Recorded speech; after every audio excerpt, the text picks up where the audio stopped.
Hello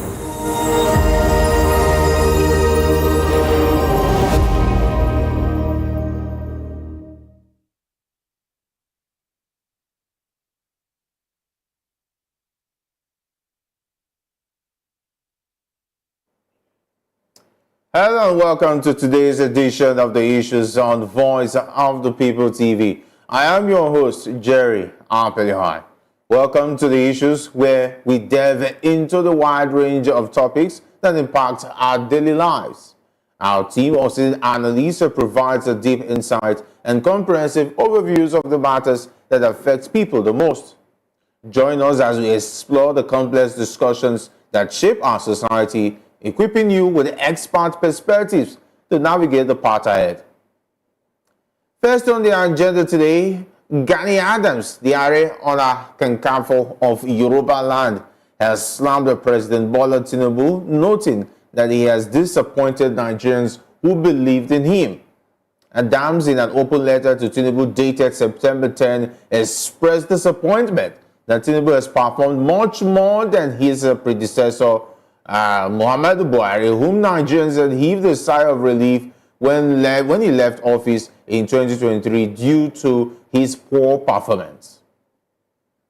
Away from that, where Justice Emeka Nwite of the Federal High Court in Abuja today issued a ruling granting bail to 10 NBB Governance protesters who had been detained on charges including treason. Each defendant was granted bail set at 10 million naira, along with the requirement of one surety in the same amount. Meanwhile, Amnesty International has criticized the Federal High Court in Abuja for imposing what is described as a punitive bail conditions on the 10 NBB governance protesters facing treason charges.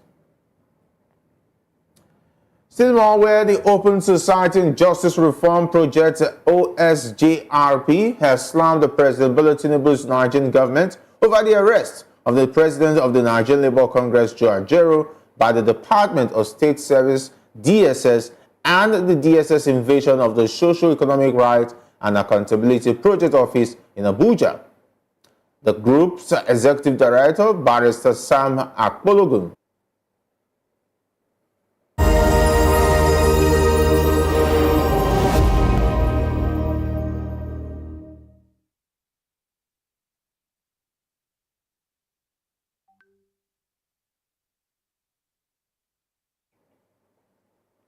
Welcome back. Let's now delve into the heart of our discussion. We started earlier by talking about Gani Adams, the Ààrẹ Ọ̀nà Kakanfò, Islam President Bola Tinubu, noting that he has disappointed Nigerians who believed in him. Adams, in an open letter to Tinubu dated September 10th, expressed disappointment that Tinubu has performed much more than his predecessor, Muhammadu Buhari, whom Nigerians had heaved a sigh of relief when he left office in 2023 due to his poor performance. In the open letter by Gani Adams to the president, he expressed this deep disappointment regarding the current state of Nigeria, highlighting the economic challenges that have worsened since Tinubu took office. Adams emphasizes that despite the rich natural and human resources of the country, Nigerian leadership since 1960 has failed to manage these assets effectively, leading to widespread discontent.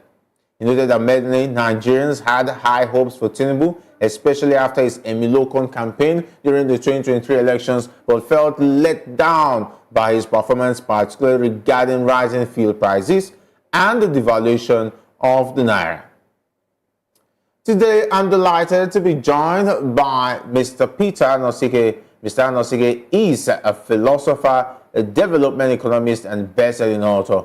He is also an erudite commentator on economy, finance, politics, and power. Great to have you join us today. Thank you for having me. All right, of course, it's been a very interesting turn of events. We've seen counter and counter criticism of the government, but I don't know. Since those who have been arrested so far, so good for countering the government policy or wherever here and there, but now with the recent talking about Gani Adams' criticism of the President Tinubu's performance, how does this reflect on the broader sentiment of the Nigerian public, especially those who had high expectations following the 2023 elections? Well, I see Gani Adams as a nationalist. I see Gani Adams as somebody who speaks his mind, no matter whose ox is God. So what you said is the reality. Not minding that he's also from the same ethnic group than the president comes from. It didn't start today. That has been who he is for a very long time. And for me, that is the definition of a man. Somebody who is not moved by material things. And what you said that he is highly disappointed, I also want to say that most sincere Nigerians are disappointed. When Buhari was in power, everybody was hoping that to breathe a sigh of relief by May 29, 2023. People even thought about sowing a happy survivor, because a lot of people think that they will not be able to survive Buhari's administration. But at the end of the day, they survived. But we didn't know that it was going to be from frying pan to fire. That's why at this point in time, people are already missing Buhari. And I remember that Garba Shehu said that Nigeria will miss Buhari. And some people had said over their dead body. But now it's happening. People are now missing a Buhari who everybody thought would be the worst president that Nigeria would ever see. Because Buhari was in a state of coma for 8 years. He never grew the economy an inch. He didn't do anything about the insecurity. He was just junketing, borrowing money and sharing. Buhari turned a whole professor of law, Ijeoma Egwuatu, a vice president of Federal Republic of Nigeria, to a money sharer. Oshibajo was going from one market to the other, sharing 10,000 naira, a humiliation. So we thought that Buhari would be the last thing that will happen to Nigeria with regard to bad governance. But from all indications, from all sincerity, the first year of Tinubu has been worse than Buhari's 8 years. When you check the inflation, exchange rate, insecurity, and so on and so forth. So Tinubu's 1 year has become worse than Buhari's 8 years. If you check what the fuel is selling at this point in time, if you check the exchange rate at this point in time, everything has doubled under 1 year. So Gani Adams was right by what he said, and that is a reflection of the reality on ground, and that is the thinking of every sincere Nigerians. Only those who are living in denial will think otherwise. Only those who are living in denial will think otherwise. Nigeria has never been this bad before. So for me, what you said is true. What you said is a reality. He didn't talk like a politician, which he is not. He just said it as a nationalist, as somebody who believes in Nigeria and wants something good for the country. Me personally, I had thought that Tinubu would do better in the area of economy than Buhari, going by their background. Buhari coming from the barracks and Tinubu coming from the private sector. But what I'm seeing now, I'm disappointed like every other Nigerian. I'm highly disappointed. Yeah. Taking a look at the issues broadly, talking about the acquisition of NNPC, and there've been a lot of counter accusation over the way and manner the NNPC have handled the issues of fuel prices. There've been a lot of accusations that it looks like even the presidency has shown interest and talking about links on how they've acquired some of the talking about the properties that belongs to the government and so on and so forth as regards oil. And since then, there've been no clear, will I say, denial from the presidency in this aspect. Can we say that it looks like it's all planned to make sure that there's total control of government assets and how it benefits some individuals as far as the government is concerned? So it looks like a strategy to make it look like it's going to benefit those who are in power to the detriment of the people. Well, the thinking of most Nigerians, the thinking of a lot of Nigerians is that Tinubu wants to do to Nigeria what he did to Lagos State. That Tinubu put Lagos State in his pocket. That he also want to put Nigeria in his pocket. Because I was reading what the NNPC and the Dangote group was talking about Dangote running out. What I read is that nothing concrete has been done. They have not agreed principally on anything. They have not agreed on price. They have not agreed when to run out and so on and so forth. So Nigeria is just in suspense. We don't know what is happening. We don't know who is acquiring what and so on and so forth. So we've never had an opaque administration like this one. I also read a statement that was put out by Afenifere saying that Tinubu's government has become worse than Abacha's government. And Afenifere is a pan-Yoruba organization. So you cannot pretend with hunger. You cannot pretend with hunger. You can understand me. No matter how you pretend, it must expose you.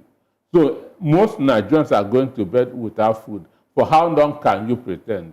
So people who ordinarily are supposed to be defending the president are now coming out to say, no, we cannot continue to defend this man. We cannot continue to defend this man because things are going from bad to worse.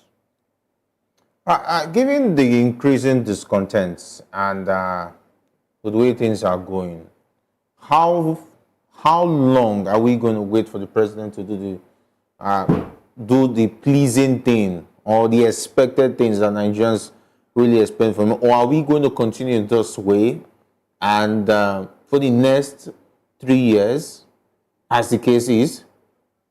Well, for me, I don't have the answer to that, and I don't think there's any answer, because everything works with principles. Everything works with laws. There's a saying that God did not only create the universe, he also creates the laws that govern the universe. So without laws, nothing can work. So success has its own laws too. So I have not seen Tinubu applying those principles that we need to success.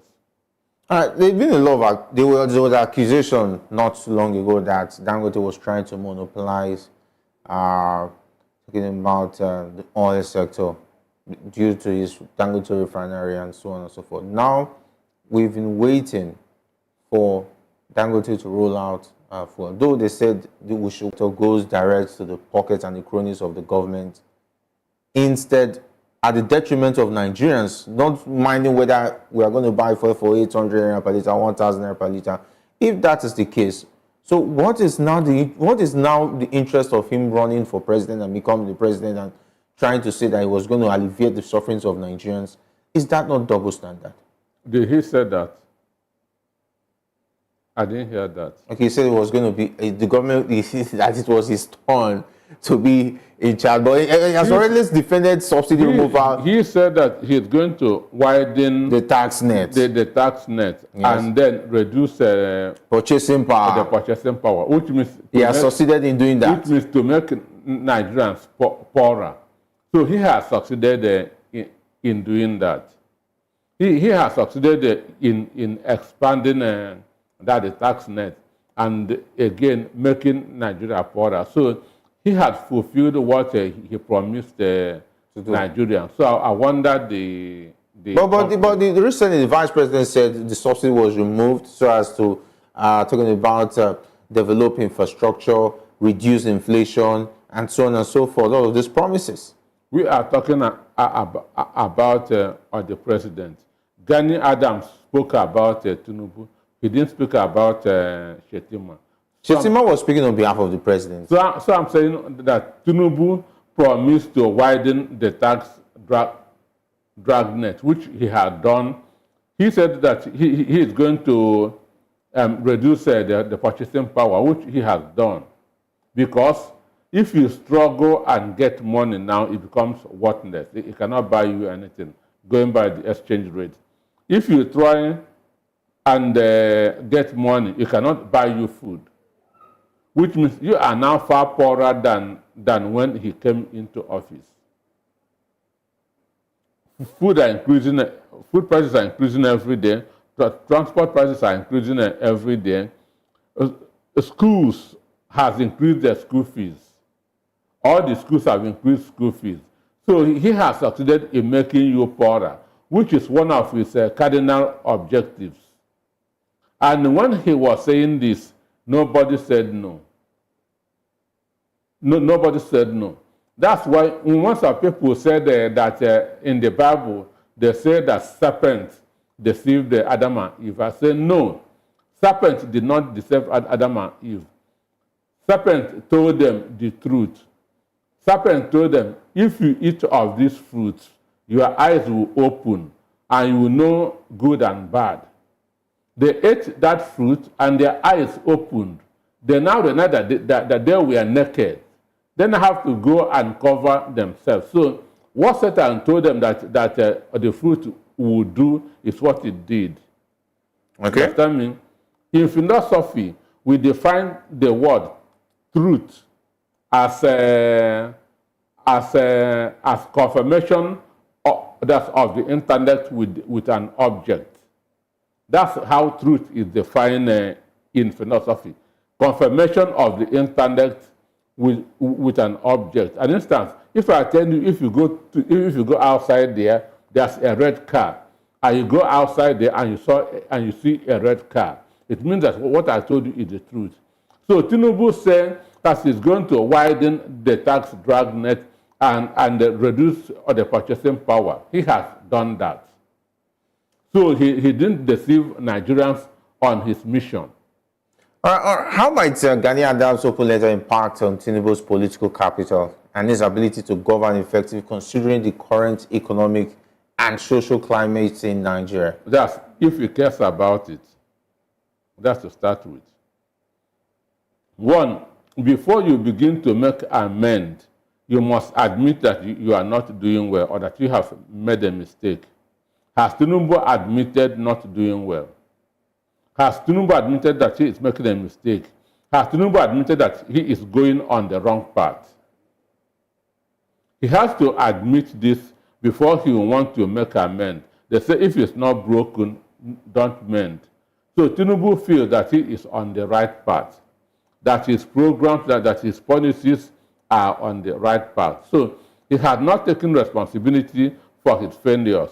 Therefore, he's not going to amend anything. So he will feel that Gani Adams is a nuisance, just want to be heard.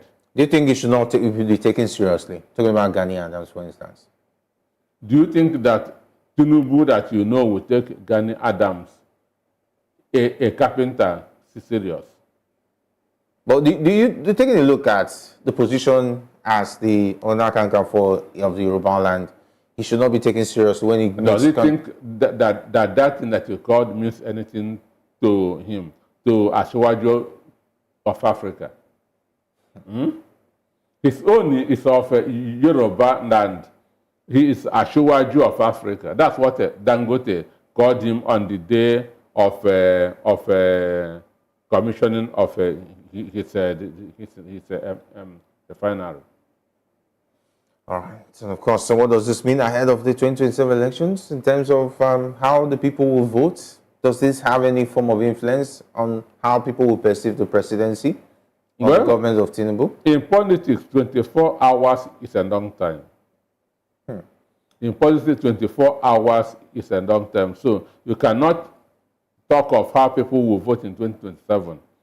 All I know is that if an election is held today, Tinubu will fail woefully. Understand me? If an election is held today, only crazy people, only people who have suffering in their DNA will vote for Tinubu. But I don't know if 2027 is still very, very far. All right, let's go back to the next of the agenda, where Justice Ijeoma Egwuatu of the Federal High Court in Abuja granted bail to 10 NBB Governance protesters charged with treason. The bail was set at 10 million naira for each defendant, along with a surety of the same amount, who must own property and reside in Abuja. The sureties are required to provide property documents and affidavits of means and surrender their international passport, along with recent photographs. The court emphasized the presumption of innocence for the accused. However, Amnesty International criticized the bail conditions, calling them punitive and arguing that they are intended to suppress peaceful protests and arbitrarily detain activists. The organization urged the Nigerian authorities to refrain from using harsh bail terms to stifle freedom of assembly. All right, Mr. Anoski, how does the stringent bail conditions imposed on the NBB governance protesters reflect the current state of freedom of assembly and political dissent in Nigeria? Well, the granting of bail has made nonsense of the charges that we have profiled against them, because treason is not a bailable offense. Treason is an offense, so you don't give bail to somebody who is being charged for treason. So that they have been given bail shows that that they are not being held for treason. That's number one. And when this issue happened, I said that that charge of treason is business. It doesn't make sense. But Nigerian security agents, a stone, they will accuse you of trying to overthrow the government. So this is what the only thing they know how to do well, amplifying, making mountains out of molehill. Protest is one of our fundamental human rights. Every human being has that right to protest. And protest does not necessarily mean marching out to the streets. Every human being protests. So, but when you are in a fascist state, when you are in a fascist government, when they see criticism as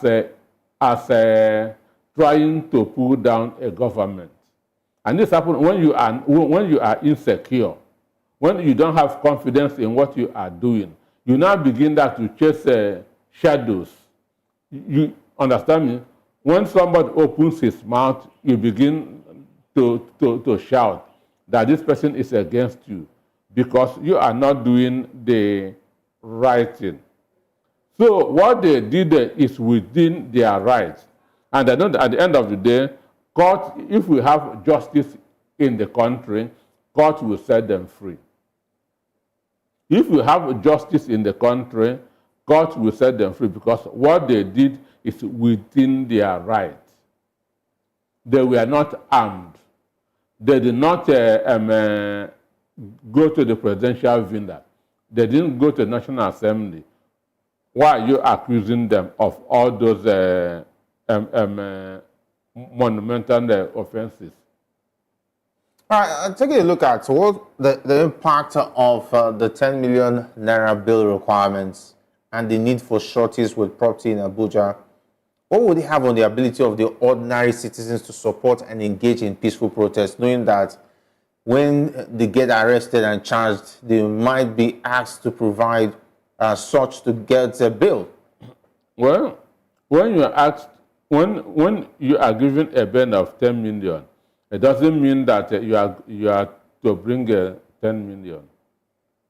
That 10 million is what you will lose if your bail application fails. So it's looking for somebody who has those requirements. No money is going to exchange hands. But the issue is this: Nigeria, the judiciary is also demarketing this country. Judiciary is not helping Tinubu the same way the security agencies are not helping Tinubu. You heard what the DUC in UK said about the arrest of Ajaho. Yes. So this is not helping the government in the country, because you will still go out there to look for investors with your bad image, with the bad brand that you are creating. So I know that by and by, those people will still find their way out.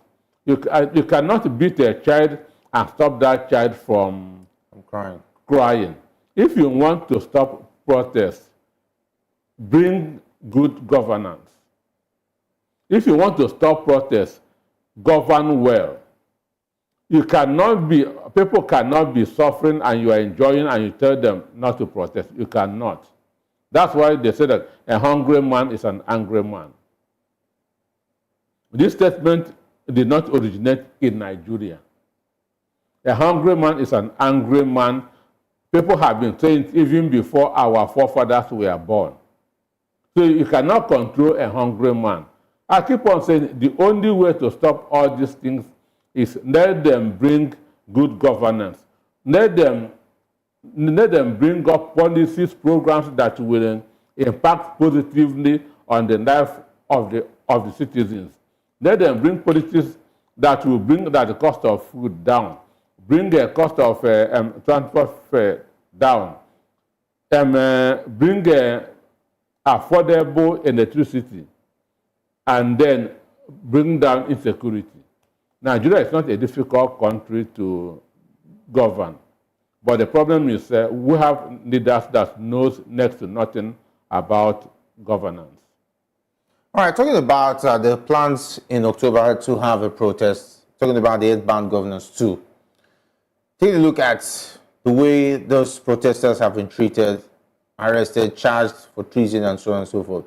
Do you think the confidence of those who are meant to go for another protest in October would be very high going ahead of October, looking at the examples that have been made out of those protesters? No example has been made. Okay. Okay. Because if you were around in the 90s, where they are executing armed robbers, people are still standing there. Where the when a firing squad was running in the 90s, that's during the military regime, where they are shooting armed robbers, thieves are still standing there. So they have not made any example. The only example that they should make is to try to make Nigerians happy. That's the only way. If today is October 1st, that protest will hold. If today is October 1st, with what they have created, with this hardship, with this hike in price of petrol, if today is October 1st, that protest will hold. All right, take a look at the IGAD Governance Protest. It makes an interesting read because if you look at it, the protest was all about subsidy, and of course, there were some points that they said that subsidy should be returned. And as at then, I think price was fuel was about 600 naira or so. But now, just a month away, not even up to 3 months away from that first protest, fuel is now selling at 800, 900, No. even going to 1,000. So it shows that somehow the government did not take any action or to ameliorate the pains of Nigerians. Instead, it has doubled and tripled. We even cited where dollar was even almost rising to 2,000 naira to a dollar. Excuse me. The end bad governance protest was 1st August to 10th of August. Yeah. Today not even a month. Today is 10th of September, isn't it? Yes. Just a month. Just a month. Understand? So, which means lessons were not taken from the government. They with their own hands are encouraging the protest. Government is encouraging that the protest, just like government encouraged the end bad governance protest. And they are also encouraging this one. How? The end bad governance protest, they were given 1 month notice. Do these things or we are running out on the street. 1 good month, nothing was done. Rather than doing something about it, they are creating more problems. They are causing more problems. So they are not afraid, understand me, because one, somebody has achieved his lifetime ambition. And once you achieve your lifetime ambition, you are now ready to die. There's nothing again for you to do once you achieve your lifetime ambition. So for me, they have not learned anything and they have not done anything. So what is happening, what led to the bad governance protest is now worse. Therefore, I don't see anything stopping that protest from holding. All right, and of course, you're still of the belief that people will still come out because the hunger has quite doubled from what it used to be back then when the End Bad Governance Protest one actually happened. So, taking a look at why does it look like the government, on the other hand, believes that clamping down on those protesters and clamping down on all those who have criticized the government, even as straight as even arresting the NLC president on trumped-up charges that still we do not know what the charges were, and the fact that the attack on talking about the harassment of Serap, does this show that the government believed that these tactics would actually help them to make sure that a protest like the End Bad Governance doesn't come again, and still went ahead to increase the price of fuel? On top of that, there are still a lot of queues all around the Lagos and, of course, major cities in Nigeria. It means that the government have found out that that is the way to treat Nigerians, and maybe you will want to say maybe they are taking Nigerians for granted. Well, you are talking of what they did. I say that in the 90s, where they were executing armed robbers, yeah, people are still standing there. That's shooting, tying robbers at the stake and shooting them. People are still standing there. Then what is taking a few people and put them in prison? If you compare it, it doesn't weigh anything. So what they are doing is nothing. What they are doing does not really make sense. But for me, human beings have that innate desire to be appreciated. Human beings have that innate a desire to be loved. No human being wants to be hated. Understand? So this government don't want to look bad. I'm telling you the whole truth. This government wants the people to be happy with them. This government want people to appreciate them. This government want people to love them. But the truth is that they don't know what to do. They don't know what to do. They don't know the way that to go about it. It is not that they are taking Nigerians for granted. No. This is a trial and error. If they try this, if it doesn't work, they want to try this. You think they don't know what to do? Because, for instance, they don't know what to do. Because, for instance, when there's a problem, let's take a look at Borno, for instance. We just said that the government promised to give them rice. When we are talking about people who have been affected by flood, dead bodies have been evacuated in Borno as we speak from the flood, which was actually the problem due to man-made errors. For instance, they believe that giving them rice will also solve their problems. The crackdown on the NLC, president's arrest, and setup and so on and so forth, and of course arresting the IGAD Governance protesters and charging them for treason and granting them trump-up bills that they might not be able to fulfill. Don't you think they believe that these are the only ways they believe Nigerians, who they believe are docile, who barely react to things, that if they do all of these things, they can get away with whatever action they take? I told you that no human being wants to look bad. Every human being wants to be loved, wants to be appreciated.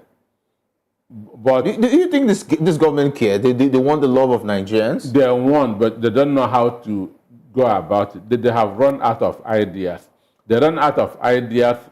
Even Tinubu said, "Don't pity me. I asked for this job."